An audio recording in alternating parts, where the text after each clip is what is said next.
بسم الله الرحمن الرحيم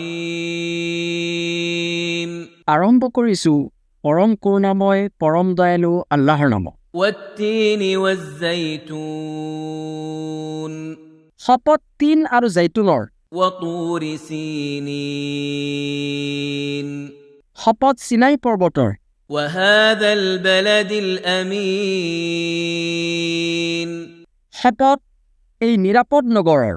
لقد خلقنا الإنسان في أحسن تقويم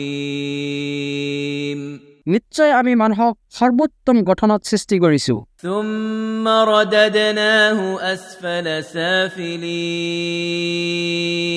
তাৰপিছত আমি তাক হীনতাৰ একেবাৰে নিম্ন স্তৰত উভতাই দিছো। إلا الذين آمنوا وعملوا الصالحات فلهم أجر غير ممنون কিন্তু যিসকলে ইমান আনিছে আৰু সৎকৰ্ম কৰিছে তেওঁলোকৰ বাবে আছে নিৰবিচ্ছিন্ন প্ৰতিদান। فما يكذبك بعد بالدين এতেকে হে মানৱ, ইয়াৰ পিছতো কিহে তোমাক কৰ্মফল দিন সম্পৰ্কে অবিশ্বাসী কৰি তুলিলে?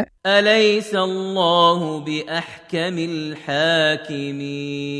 الحاكمين মহান আল্লাহ বিচাৰকসকলৰ মাজত সৰ্বশ্ৰেষ্ঠ বিচাৰক নহয়নে?